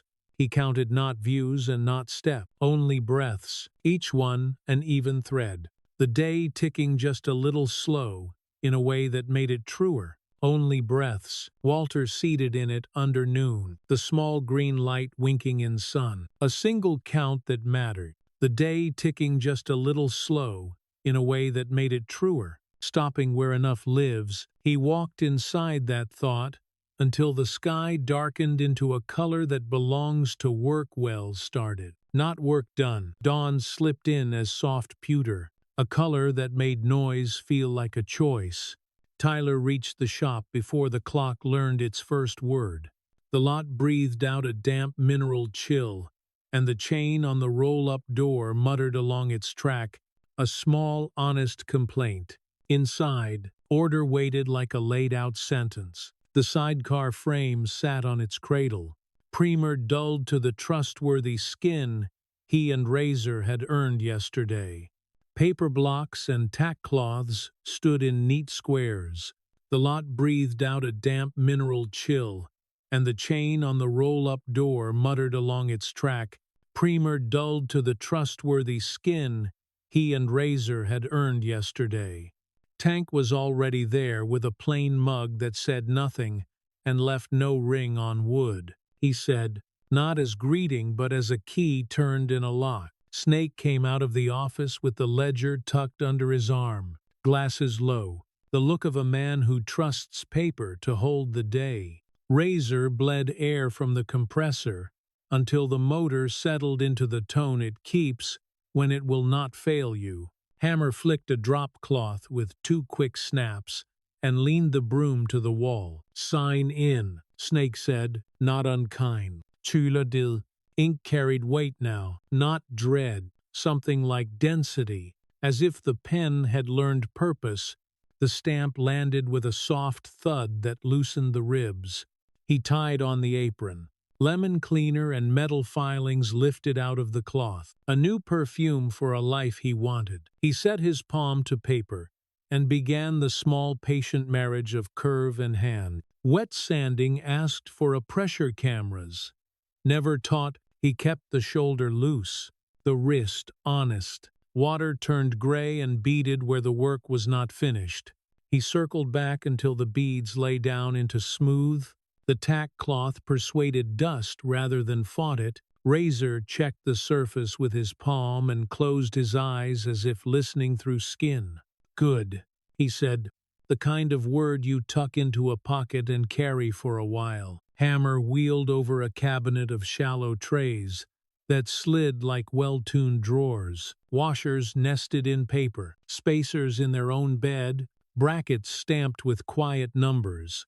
Order first, movement second, Hammer said. Hammer wheeled over a cabinet of shallow trays that slid like well-tuned drawers. Hammer wheeled over a cabinet of shallow trays that slid like well-tuned drawers. Heads aligned, threads turned to one wind.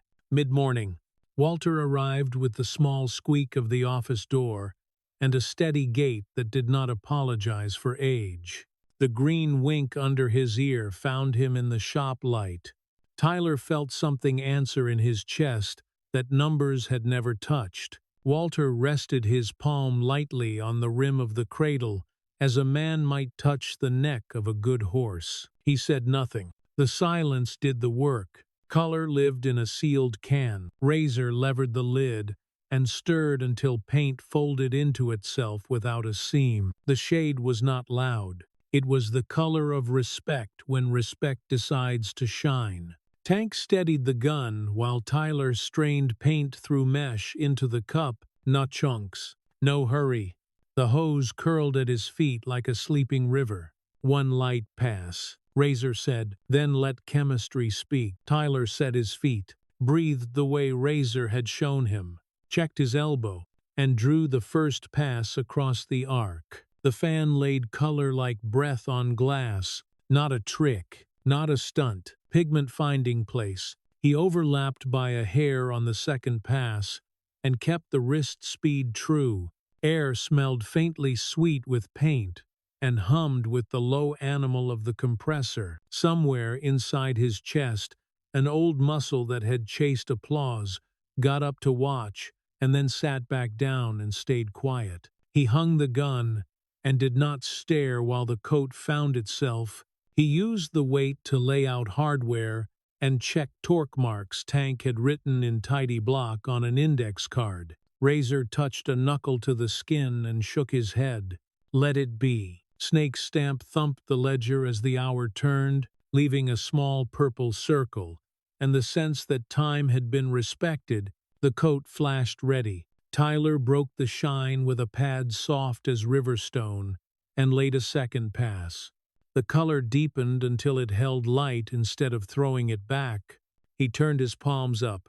A smoke of oil shadowed the lines. A crescent of primer clung stubborn at the base of his thumb. These were not hands for a watch ad. These were hands a bolt could trust. He did not scrub them clean. He wanted the day to travel with him a little longer than the sink would allow. Tank rolled a stand under the shell. Hammer and Razor lifted the sidecar between them with the caution used for sleeping children.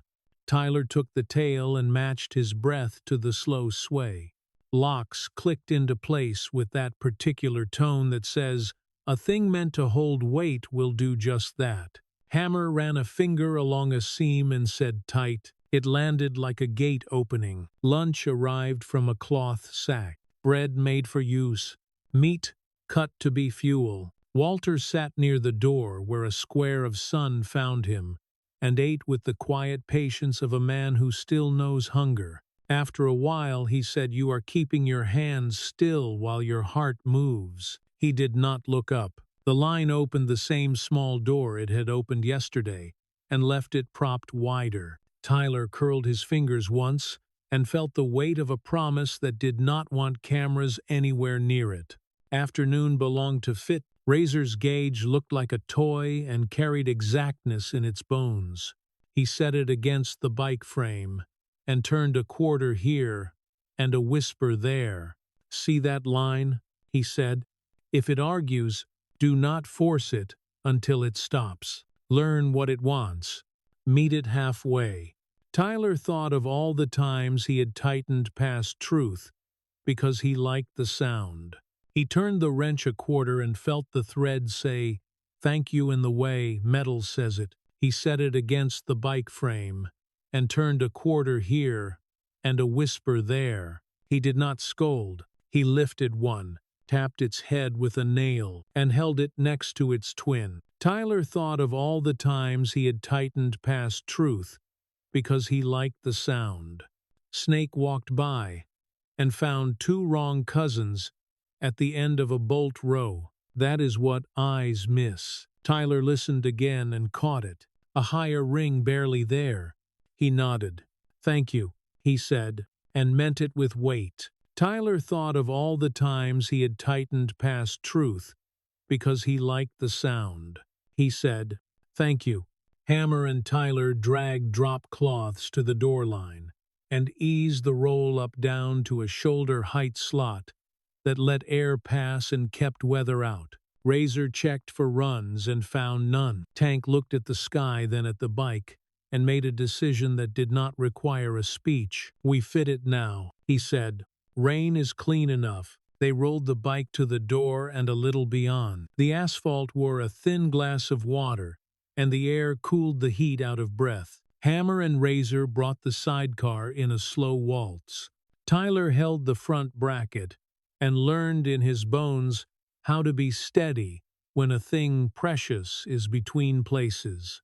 Frame met frame, bolts found their first threads like words landing where they were meant to live. Torque marks lined to their tiny gods. Clamps snugged with that low-voiced yes metal gives when you ask right. Tank checked each point in a circle. No flourish. Proper watching. Walter stepped to the threshold and leaned a shoulder to the jam. No flourish. Proper watching. Tank nodded. The green light under his ear winked and carried on. Hammer rolled the bike a foot, another foot. Still quiet. Tyler waited for a squeak or a protest, the little complaint that would indict his hand. None came. Only the even hush of tire on wet. No creak. No scrape. Sidecar and bike in agreement. That sound moved through him like a low bell. A mechanical translation of forgiveness. Fit check, Tank said. Softer than rain. He looked at Walter. Walter did not hurry. He took off his hat and set it on a peg. He set his hand on the rim where paint was safe and lowered himself into the sidecar with care and without fear. Springs accepted weight. Frame did not speak a word against it. Tyler felt his throat cinch, the old fear of a verdict rising clean and hard. He stared at the bolts he had set and the skin he had sprayed. If anything failed, it would be his fault and no one else's. Walter lifted his eyes and found him. Not a smile, not yet. Just the smallest lift at one corner of the mouth. A brief permission. A quiet receipt signed. It was all the acceptance he needed. The mini payoff of silent work found him exactly where he stood. All right, Tank said. We roll once. They made a slow circle of the lot. Hammer at the bars, Razor at the flank. Tank a step behind to watch geometry behave. Snake stood at the door with his ledger closed, hands in pockets, the rarest of stances that meant the lines were happy. Water feathered off the tire.